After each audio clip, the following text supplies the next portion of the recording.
Hello అండి, అందరికీ welcome to Padma Prasad vlogs.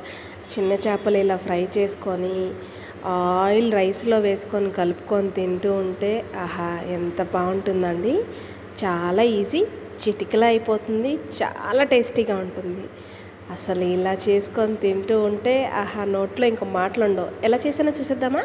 ముందుగా చేపల్ని నీట్గా ఉప్పు పసుపు వేసి వాష్ చేసుకున్నాను. దాంట్లో పసుపు, రుచికి సరిపడా ఉప్పు, రుచికి సరిపడా కారం, 1 టీ స్పూన్ అల్లం వెల్లుల్లి పేస్ట్ వేసి మొత్తం మసాలా అంతా చేపకు పట్టేటట్టు కలుపుకోవాలి. అదే అండి, మనకు తలనొప్పి వస్తే మద్దన చేస్తాను చూడండి, ఆ మాదిరిగా. దీన్ని ఇప్పుడు పక్కన పెట్టేసుకుందాం.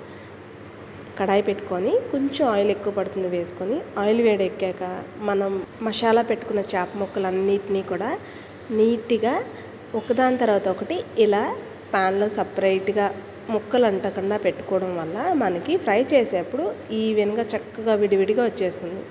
గిన్నెలో మిగిలిపోయిన గ్రేవీని కూడా చక్కగా చేపల పైన అలా పెట్టేసేసి ఒక 5 నిమిషాలు మీడియం ఫ్లేమ్లో ఫ్రై చేసుకున్నాక నిదానంగా గరిటెతో ఇలా టర్న్ చేసుకోవాలి. చాలా వరకు చేప ముక్కలు వేయించేటప్పుడు ముక్కలు చెదిరైపోతాయండి. నిదానంగా కొంచెం మనం ఓపికగా తిప్పుకోవడం వల్ల అసలు ముక్క అనేది చెదరవదు. నేను మీకు చూపిస్తున్నాను చూడండి. నిదానంగా ఇలా టర్న్ చేసుకుంటే సరిపోతుంది.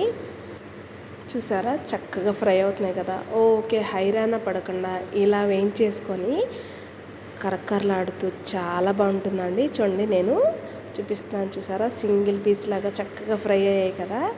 దీంట్లో కొంచెం అంటే కొంచెం మిరియాల పొడి కూడా జల్లుకుంటే ఆ ఘాట్ అనేది చాలా బాగుంటుంది తింటున్నప్పుడు.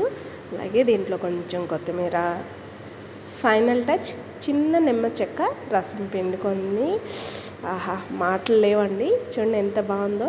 నచ్చిందండి మీకు ఈ వీడియో? అయితే లైక్ చేయండి, మన ఛానల్ని సబ్స్క్రైబ్ చేసుకోండి.